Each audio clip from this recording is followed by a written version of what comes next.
Good evening and welcome back everybody to episode 35 of Quickfire Crypto, where we keep you informed on a bi-daily basis. If you're interested in keeping up to date on all things crypto, then subscribe to the channel. We put out a new video every 12 hours. So tonight we're going to be talking about an article I found in the Financial Times, and it's under their fintech section, and it's titled "Crypto's Bad Incentives Are Dying, Finally."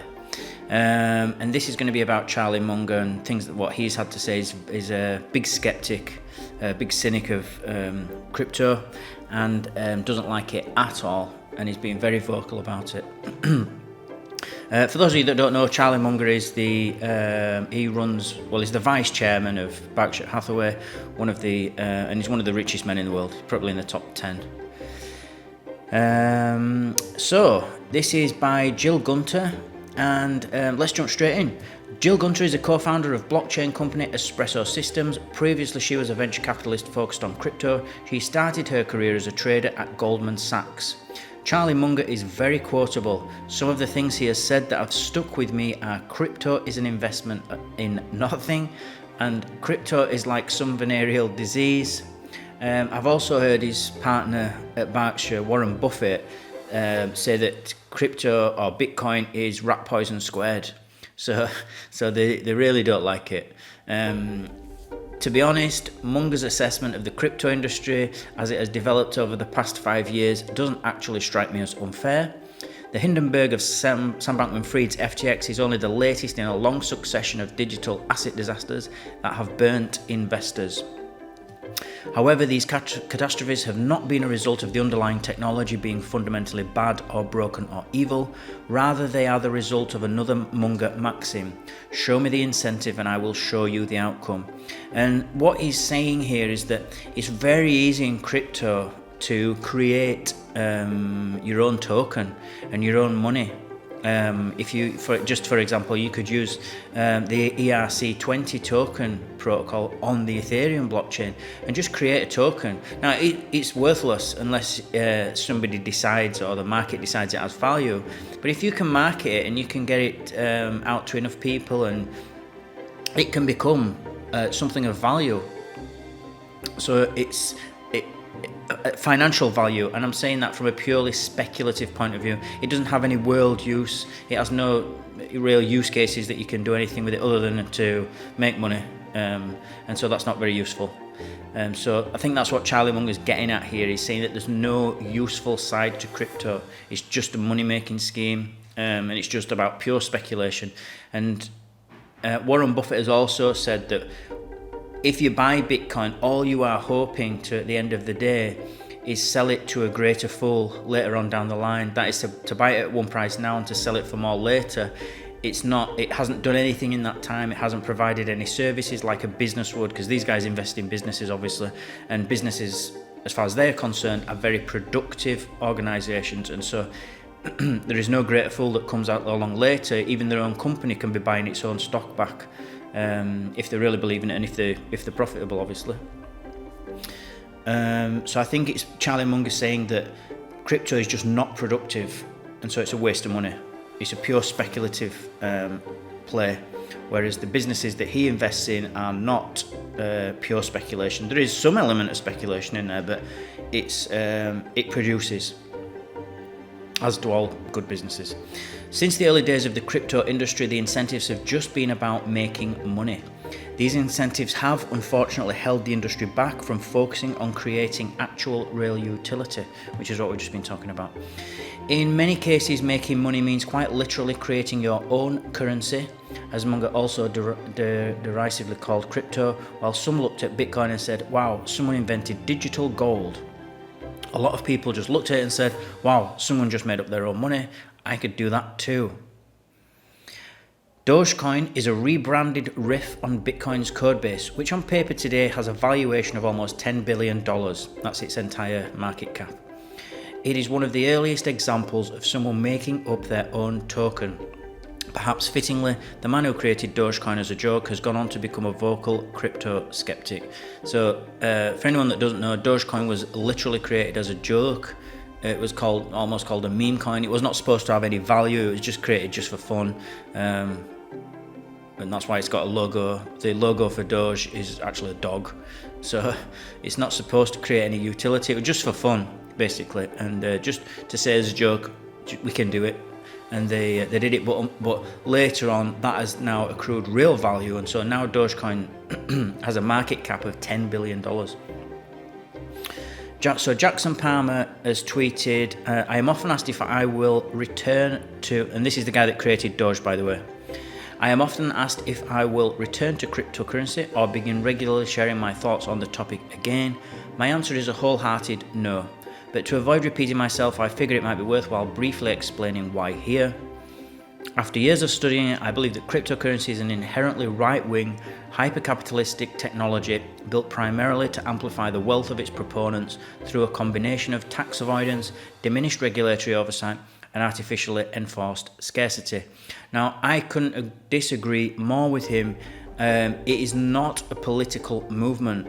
A lot of people think that this is a liberal movement and that it's just about, sort of going against the government and sort of being anarchistic, and that is not the case. This is about freedom. It's about personal sovereignty, and if that takes power from the government, then so be it, but that's kind of a side effect. It's not, the aim is not to attack the government or to harm the government in any way. It's just about ownership and having ownership of your own money and being able to transfer value over the internet with whoever you want, when you want, if you want, where you want. You can transfer it from here to Australia. You can send Bitcoin in an instant. So it's really about personal freedom and not being the traditional system that we've got now in fiat, where the government just prints money and prints money and prints money. Well, Bitcoin says no, that's not possible anymore. With Bitcoin, it's disinflationary, not deflationary. It's disinflationary, and so it says that no, that can't happen anymore. We're going to have something with real value that's disinflationary, so that's not inflationary, like the government currencies of today. And it's going to be quick to send, it's going to be native to the internet, so it's future-proofed, and that's the way that we want to go. And then, of course, that led to the birth of cryptocurrency in general, and people started to make cryptocurrencies for all kinds of use cases.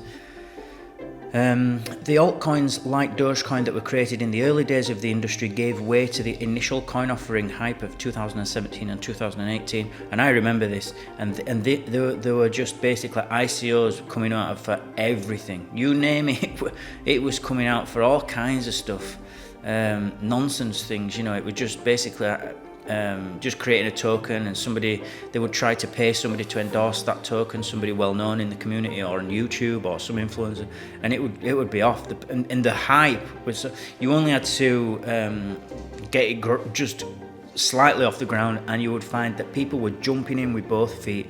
They could not wait to get rid of the money because they thought they were going to get rich.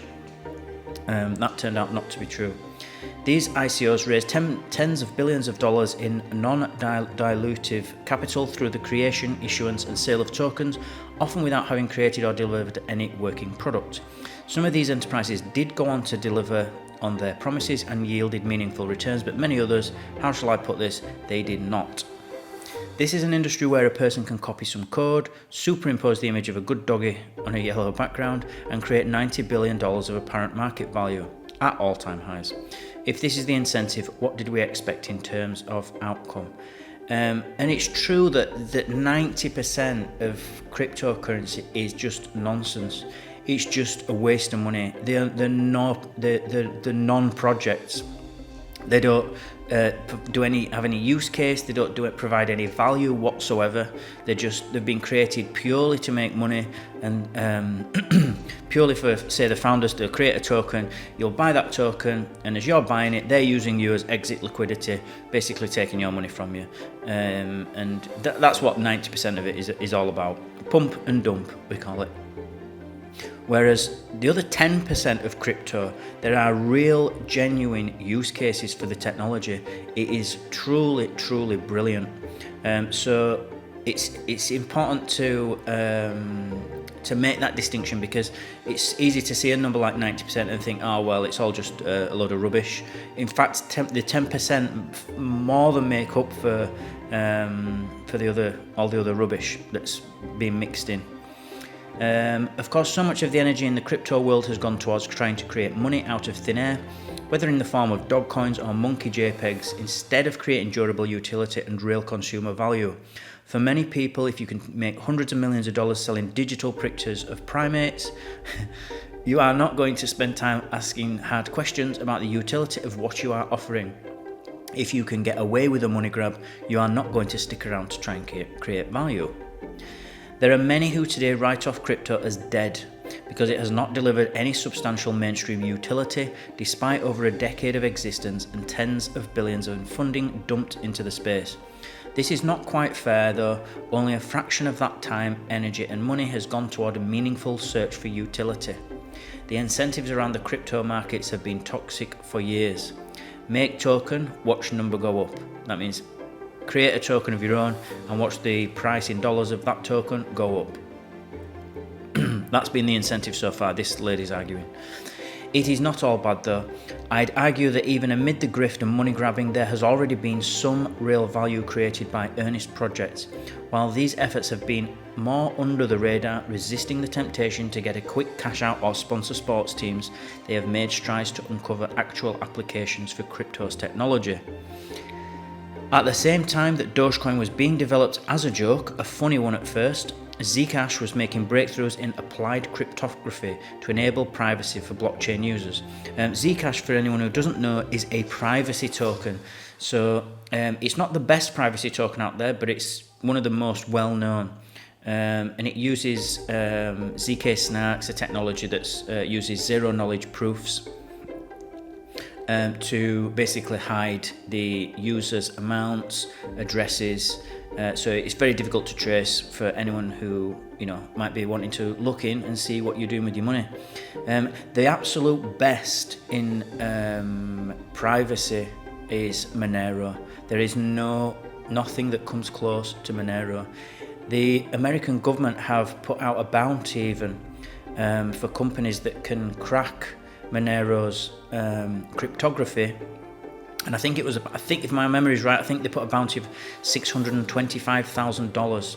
So if you could crack or you could trace one of Monero's transactions, say, and you could prove that you'd done it to the American, they would give you a $625,000, as long as you told them how you did it, so that they could then use your new technology or your ways to then track how criminals are using it, as they would say. But that bounty has never been claimed. That's how good Monero's cryptography is. Ethereum raised funding back in 2015 before it had a fully fledged product, but has more than delivered on its promise of creating an open, decentralized developer environment with contracts enforced by code. And just while it's on my mind, another thing to note is that Zcash had a ICO. They had a pre-ICO as well. So they actually sold and gave away a lot of the tokens to the developers. They sold some to investors, and that kind of turns me off a bit. Whereas Monero that never happened with Monero. It was just started from the ground, and if you wanted the Monero, you had to buy it. There was none given away to developers. There was none given away to influencers. There were none given away to investors. Well, there were no investors. And also Zcash has the Zcash Foundation, and they fund all the progress on Zcash, whereas Monero is completely and utterly community driven. There are many people that work for Monero, not for Monero, but work to make Monero better. They don't get paid, they do it just because they love it. So it's a real grassroots movement, is Monero. It's really, I would encourage you to look into it. It's a great cryptocurrency. Right, so many other projects have made strides toward delivering infrastructure suitable for more mainstream crypto use cases and developing the applications themselves. This has happened despite the industry's incentives. This helps explain why crypto factions that are not so money motivated tend to be dominated by ideologues, weirdos and hardcore enthusiasts, nerds.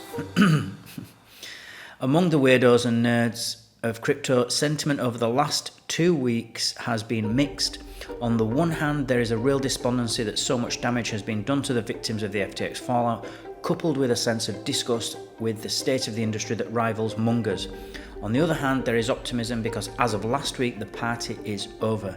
The incentives have changed. The sinkhole of speculation that has sucked in attention, time, money, and users and brainpower and builders over the last several years is finally closing.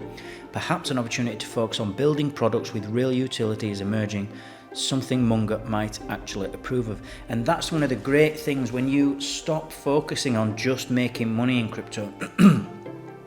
And you judge everything, every project or each coin based on its merits.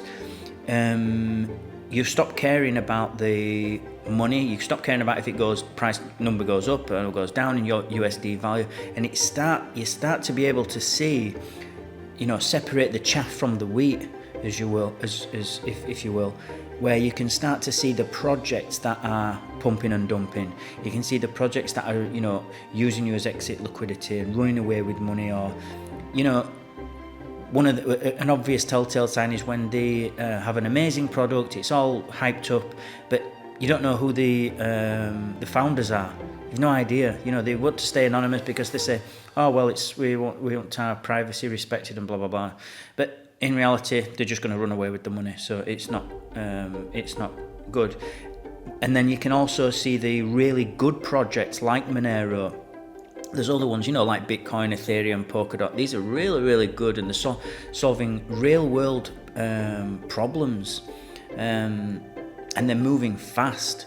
And that's the great thing, is that this technology is so innovative and moves so quickly, and that's one of the reasons I put out a video every 12 hours. It seems like it's very frequent, but that's the pace that the crypto sphere runs at. So that's another article from about Charlie Munger. Remember, everybody, to subscribe to the channel, join our team. We'll keep you updated on all things crypto every 12 hours. Smash the like button if you feel you got value from this video, and I'll see you all in 12 hours.